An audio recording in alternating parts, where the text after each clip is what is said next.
Mga kababayan, alam niyo ba ang pag-walkout sa gitna ng seryosong pagdinig ay hindi lang basta pagpapakita ng tampo. Ayon sa ating mga legal experts na sina Senador Rodante Marcoleta at Attorney Salvador Panelo, ang Walkout 11 ay hindi lang basta unprofessional, maaari itong maging basihan para sa mas mabigat na aksyong legal. Sinupalpal ni Panelo ang minority. Isip bata. Bakit? Dahil imbis na harapin ang mga katotohanan, mas pinili nilang tumakas.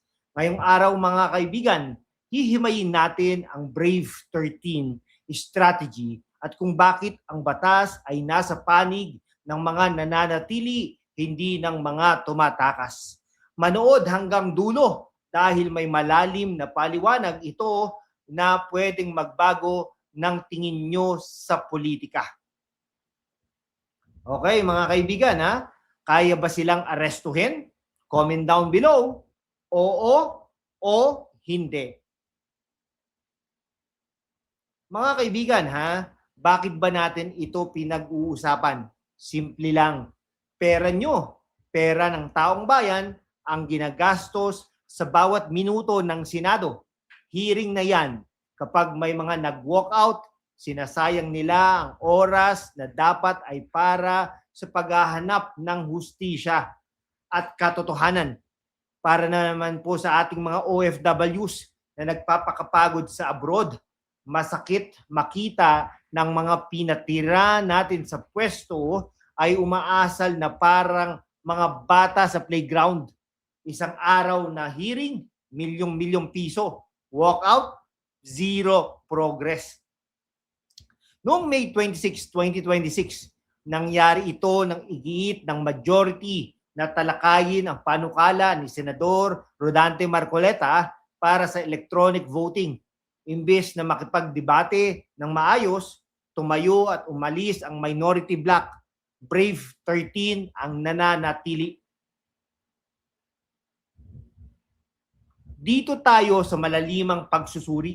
Si Senador Rodante Marcoleta, isang batikang abogado at mabusisi sa batas, binigyang diin na ang Brave 13 ay nanindigan para sa quorum at kaayusan. Ang minority, sabi ni Attorney Salvador Panelo, isip bata ang galawan dahil sa kawalan ng substance sa kanilang mga argumento. Let's look at the facts. May kapangyarihan ang Senado, mga kaibigan, na iparesto mga miyembro nito para masiguro ang quorum. Kung itutuloy ng Walkout 11 ang pag-iwas, hindi malayong posibilidad ng warrant of arrest para sa contempt. Pero mo yun, sarili nilang miyembro, arestuhin nila. Si Pangilinan nakagapos. Hindi, ano lang po yun. Ipinaliwanag ni Panelo ng minority ay gumagamit ng distraction tactics. Kapag dihado sa diskusyon, walk out ang sagot. Pero sa mata ng Brave 13, ang katotohanan ay hindi matatakasan ng kahit anong pinto sa Senado. Marcoleta even questioned the legal background of some opponents during the heated exchange. Matapang, walang kinikilingan. O break muna tayo mga kaibigan, ha? Ay nako, mga buhay, no? Alam niyo po ba? Yung ano po, yung motion po ni Marcoleta, allowing remote voting for justifiable reasons. Hindi lang emergency yan. Kunwari, nagkaroon ng pagsabog ng bulkan, bagyo, kainitan, nagkaroon ng kudita, mga ganung bagay, no? O kaya naman, ayun din, no? Baka inaresto, illegal na inaresto ng mga tao. Alam niyo yun? Ganun po yun, no? Now, bakit ngayon? Quorum issues absent senators. Mga ano, di ba? Kayo, pabor po ba kayo doon o hindi? Okay, mga kaibigan, ha? Ito, talagang tayo ay hinahangaan natin ang Brave 13 na pinapangunahan ni Senador Alan Peter Cayetano, Loren Legarda, at saka nandyan din po si Robin Hood Padilla, si Bato de la Rosa, at saka si Chis Escudero, at syempre si Rodante Marcoleta, no? Talagang grabe, magagaling po yung mga yan. Ngayon, Ito, yung sino man yung nag-walk out na 11, no? Siyempre, si Ontiveros. Yak. Subiri. Diggs, no? Panawagan lang. Sana makapag-isip-isip ka, boy. Ano, senador? Makapag-isip-isip ka, kagalang-galang na senador, at ikaw ay taga Mindanao at sumali ka na sa SARA movement, no? Wala, hindi ka magkakamali diyan pag sumali ka sa SARA movement. Nako po, baka ikaw ay maging secretary pa ng DNR katulad ng iyong ama ng mga ibang panahon, di ba? Pangilinan, nako po. Anyway, iba po talaga. Grabe, alam nyo, nag-strategy pa sila, takas strategy, ano yun? Versus accountability, mga kaibigan, no? Ngayon, talaga namang, nako, parang ano, no? Sakim sa mga kapangyarihan, no? Kung hindi po gusto ang nangyari, magwo-walk out ang dalawang Tulfo, no? Ngayon, talagang Panelo hindi pwedeng tumakbo sa responsibilidad, mga kaibigan, no? O yan, mga naku po talagang grabe, nakakaano rin, no? Okay, balikan po natin, mga kababayan. Ang eksaktong nangyari noong May 26, 2026, nagsimula ang hearing ng maayos naman, no? Si Senador Rodante Marcoleta ang nagmungkahi ng panukalang mag-allow ng remote electronic voting para sa mga senador na may justifiable reasons. Hindi lang sakit o emergency, kundi pati na rin important overseas commitments. Pero biglang uminit ang atmosphere ng ng majority ay pagpatuloy ang diskusyon. Tumayo ang minority bloc, ang tinatawag nating walkout 11, at sabay-sabay na lumabas ng plenary hall. Ang Brave 13, nananatili sila, nanindigan sila, silang nag-maintain ng quorum. Tanong ko sa inyo, sino ba talaga nagseseryoso nito? Yung nananatili para harapin ang issue o yung tumakas para maiwasan ang debate? Kayo po, sino po bang gusto nyo doon? Ako, syempre, gusto po natin yung nanatili sa floor para iyan po, no?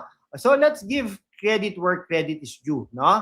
Syempre, si Senador Rodante Marcoleta, ang pinakamatapang legal powerhouse, paulit-ulit niyang binigyang din ng walkout ay isang anyo ng pagtalikwas sa responsibilidad, mga kaibigan, no?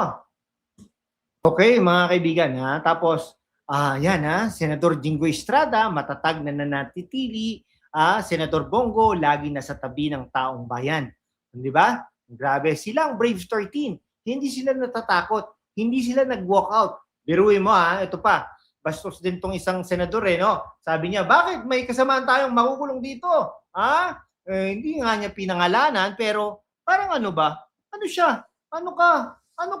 Di ba? Ano ba yun? Nyabang mo, tol. Grabe ka. Naku po. Grabe, parang wala ka namang kaso, di ba? At saka kasamahan mo yan sa Senado, Kahit pa kunwari may kaso yan. Dapat manatili, hindi ka na lang nagsalita. Hindi ka na lang nagsalita dahil kung nagsalita ka, di mo ba nararamdaman na masasaktan yung kasama mo? Diba? Anong ginawa ni Robin Hood Padilla? Kinalman niya si Senador Jinggoy Estrada. Ganon dapat, pare koy. Ganon dapat pagkasamahan mo sa Senado, sa Kongreso, hindi yung ganyan. Naku, sisigaw-sigaw ka pa. Sasabihin mo, aarestuhin. Bakit? May kontak ka ba sa loob? Naku po. Sana wag mangyari yan sa iyo, tol. Yung ganyan mo at saka 10 ng iyong pamilya. Wag sana. Pinapanalangin po natin na maging maayos ang iyong pamilya, boy. Okay, ngayon, sino ba yung mga walkout 11? Sino sila at bakit sila tumakas? Ngayon, hiwain natin ang kabilang panig. Ang walkout 11 ay binubuo ng mga minority senators. Nako, Senador Rizon Tuberos, madalas maging dramatic sa harap ng kamera. Senador Francis Pangilinan, laging nasa oposisyon. Nako, naging majority ito no? Na panahon ni Cheese. Sabi ni Atty. Salvador Panelo, isip bata. Bakit? Dahil sa halip na bigyan ng magandang argumento, mas pinili nilang umalis at magpadrama sa labas ng hall. Ito ba ay tamang paglilingkod sa bayan? O ito ba ay political chatter? Para lang makakuha ng simpatsya sa media. Mga kaibigan, di ba? Ngayon, Oy, nako, ngayon ang pinaka-importanting bahagi. Ayon sa Senate rules, ang Senado ay may inherent power na mag-maintain ng quorum at magpataw ng contempt. Si Senador Marcoleta mismo ang nagbanggit na maaari maglabas ng warrant of arrest kung patuloy na iiwasan ng minority ang kanilang tungkulin. Key legal points ha, quorum requirement. Kapag walang quorum, walang valid session. Contempt power, pwedeng arestuhin ang miyembro na tumatangging sumunod sa legitimate order ng Senado. Past precedents, may mga nakaraang kaso kung saan ginamit ang kapangyarihang ito. Hindi pwedeng tumakbo sa responsibilidad. Kung ayaw ninyong makipagdebate, umalis na lang kayo sa Senado. Matindi ito mga kababayan ha. Ito ang unang beses sa matagal na panahon na seryosohin ng majority ang ganitong galawan. Ngayon, ang tanong ngayon ha, ano ang mangyayari sa susunod na hearing? Sa Lunes po yan. Kung patuloy ang walkout strategy ng minority, posibleng maging normal na ang warrant of arrest sa Senado. Ito ba ay magiging maganda para sa demokrasya o ito ba ay magpapakita lang ng ating mga senador ay parang mga bata na ayaw matalo sa debate? Personal kong opinion bilang inyong host, dapat maging responsable ang lahat ng mga senador, majority man o minority. Pero ang tumakas sa gitna ng laban ay hindi katanggap-tanggap. Ito ang dahilan kung bakit maraming Pilipino, lalo na mga OFWs, ay nawawalan ng tiwala sa politika. Dapat tayo maging boses para sa pagbabago. Ngayon mga kaibigan ha, talaga namang ano na po tayo, oras na para magpaalam po tayo mga kaibigan, no? Maraming salamat po sa inyong lahat. Okay? Ngayon ay okay ha? Mga kababayan, sa mundo kung saan ang kasinungalingan ay nangingibabaw, ang katotohanan ng unang sinisikil. Pero kasama kayo, magpapatuloy tayo sa laban, walang takot, walang kinikilingan, at laging handa para sa bayan. Sumali na sa aking YouTube channel membership sa #WalkWithLan at tulungan natin ang channel na maabot ang 100,000 subscribers. Ano na po tayo? 21,100. Maraming salamat po sa inyong lahat. Ang inyong suporta ang susi sa kalayaan natin para ipagpatuloy ang pagbabalita ng katotohanan.